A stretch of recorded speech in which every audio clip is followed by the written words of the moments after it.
How to fix Nintendo Switch error code 2306208111. 1. Verify server availability. 2. Reboot your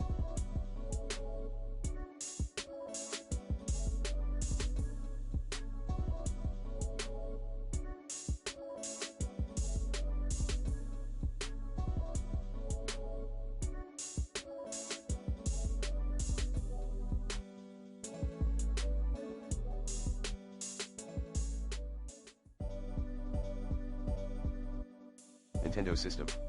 3. Reboot your router, if any. 4.